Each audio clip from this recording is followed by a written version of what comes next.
మన ప్రేక్షకులందరికీ కూడా ఈరోజు అంటే శుక్రవారం నాడు శైవ దమన పూజ అని చెప్పి ఈ చైత్ర మాసంలో శివుడికి మనం పూజ చేయటం అనేది ఒక సంప్రదాయం.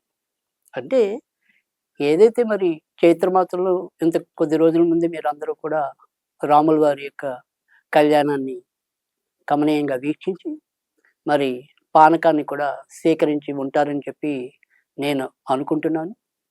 ఈ చైత్ర మాసంలో ఏదైతే మరి మొదట శుక్ల చవితి ఉందో అది గణేష దమన పూజగా మనం చేసుకోవటం అనేది కూడా జరిగింది. ఇప్పుడు ఈ 11వ తారీఖు శుక్రవారం నాడు ఏదైతే ఉందో ఆ రోజు మరి శివుడికి దమన పూజ నిర్వహించడం అంటే శైవ దమన పూజ అని చెప్పి చాలా ప్రత్యేకంగా మనం శివుణ్ణి ఆరాధించడానికి వినియోగిస్తాం. అసలు శివుడిని ఎందుకు కొలవాలి? మరి రాముడిని ఎందుకు కొలవాలి? ఇలా మనకెన్నో రకాలైన ప్రశ్నలు మన యొక్క ధర్మంలో సందేహాత్మకంగా ఉంటాయి. నిజానికి మనకున్నంత మంది దేవతలు, మనకున్నన్ని ఆచారాలు, మనకున్నన్ని పద్ధతులు మరెవరికీ ఉండవేమో. అయితే ఏ పద్ధతి ఎలా ఉన్నా, ఏ సంప్రదాయం మనం ఎలా అనుసరించినా మన అందరి యొక్క పరమార్థం ఒకటే. ఇలలో సౌఖ్యం అనుభవించటం, మరి తర్వాత ఏదైనప్పటికీ కూడా మనం పుణ్యాన్ని ఆర్జరించి మోక్షాన్ని పొందటం. కనుక ఇహపరమైన సౌఖ్యాల కోసం మనం తాపత్రయపడటం అనేది మానవ యొక్క జన్మ ఉద్దేశం.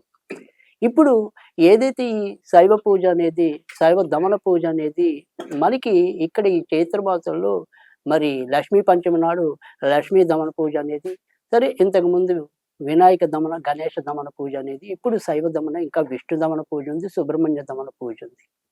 ఈ రకంగా మనం ఈ పంచదేవాత్మకుల్ని పూజించినట్టయితే గనక ఇప్పుడుండే ఈ చైత్ర మాసం అనే కాదు, ఏదైతే విశ్వావసు నామ సంవత్సరం అంతా కూడా మళ్ళీ ఏడాది కాలం పాటు మనకి అకాలంగా వచ్చే అనారోగ్యాల బారి నుంచి గాని, మరి అప్పటికప్పుడు ఉత్పన్నమయ్యే పెద్ద సమస్యల నుంచి గాని మనం అందరం బయటపడాలి అనే ఒక ఉద్దేశంతో ఆయా దేవతల యొక్క దమన పూజని మన యొక్క పూర్వీకులు తెలిపి ఉన్నారు మనకి. కనుక ఆచరించడం, ఆచరించకపోవటం అనేది మన యొక్క అంతరాత్మ ప్రబోధం బట్టి ఉంటుంది. ఆచరించిన వారికి ఎంతో కొంత కూడా ఫలం లభించడం అనేది ఉంటుంది. మరి ఈరోజు ఈ యొక్క శైవ దమన పూజని ఏ రకంగా నిర్వహించుకోవాలి? ఎలా చేస్తే ఏ రకంగా మనకి ఈ రకమైన ఫలితం లభిస్తుంది అనేది ఒక్కసారి తెలుసుకుందాం. ఈరోజు మనం పొద్దున్నే శిరస్నానం చేయవలసి ఉంటుంది. అయితే మనం తైలాన్ని రాసుకోవాలి, అంటే తైలాభ్యంగన స్నానం చేయవలసిన అవసరం లేదు. కేవలం నెత్తి మీద స్నానం చేసినా సరిపోతుంది. ఆ రకంగా స్నానం అయితే చేయాలి.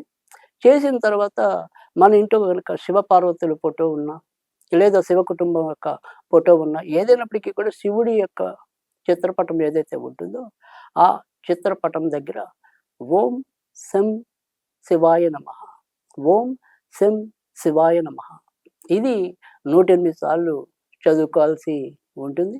ఈ 108 సార్లు చదివే ముందు మనం మరి దీపారాధన చేయవలసిన విధానం ఉంటుంది కాబట్టి, అంటే మన యొక్క పూజల్లో ఎప్పుడు కూడా అగ్రస్థానం వహించేది దీపారాధన.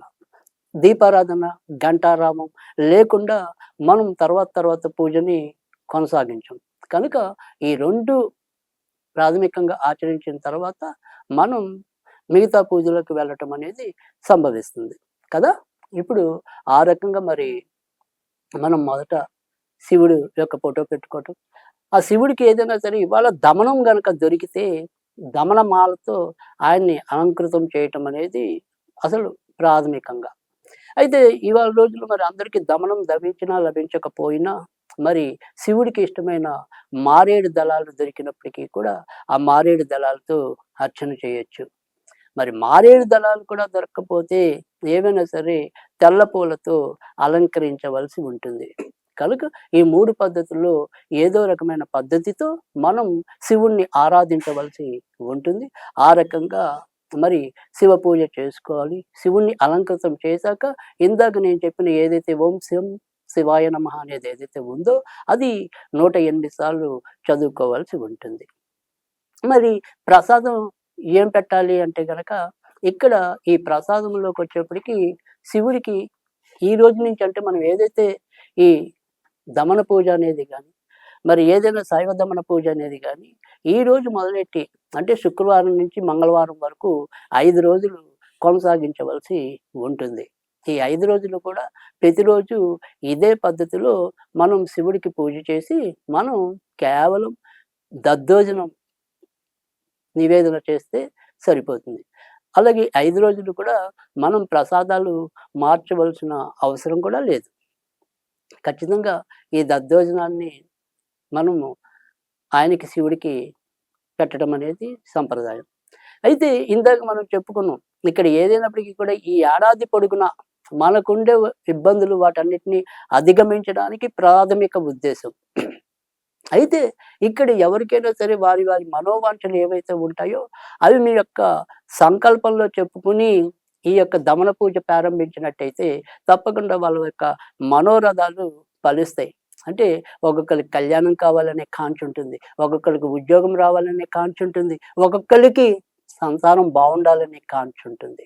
కనుక కాంక్ష ఏదైనప్పటికీ కూడా మీ ఆకాంక్షలు ఫలింపజేయడానికి ఈ యొక్క శివ లేదా శైవ దమన పూజ అనేది ఎంతైనా ఉపయోగకరంగా ఉండటం అనేది కూడా జరుగుతుంది. తరువాత మరి ఈ 5 రోజుల్లో మీరేమన్నా ఉపవాసాలు ఉండాలా? ఉపవాసం చేయాలా? ఇలాంటి సందేహాలు కూడా కొంతమందికి రావటం అనేది సహజం.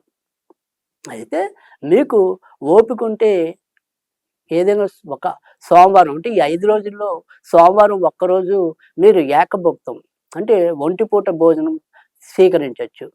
ఒకవేళ దానికి కూడా అశక్తత ఉన్నవారు అవి మనసులో రానియకుండా అమ్మో నేను ఉపవాసం లేకపోతే ఏమైనా అవుతుందేమో, ఉపవాసం ఉండి తీరాలేమో, ఇలాంటి మీమాంసలకు తావివ్వకుండా మీరు ఎంతవరకు శ్రద్ధాభక్తులతో ఈ పూజాది కార్యక్రమాలు నిర్వహిస్తారో అంతే పద్ధతిలో నిర్వహించుకోండి. తప్పకుండా ప్రయోజనం ఉంటుంది. లేదు మాకు ఓపిక ఉంది, మాకు శక్తి ఉంది, మాకు శ్రద్ధ ఉంది, మాకు భక్తి ఉంది అంటారా?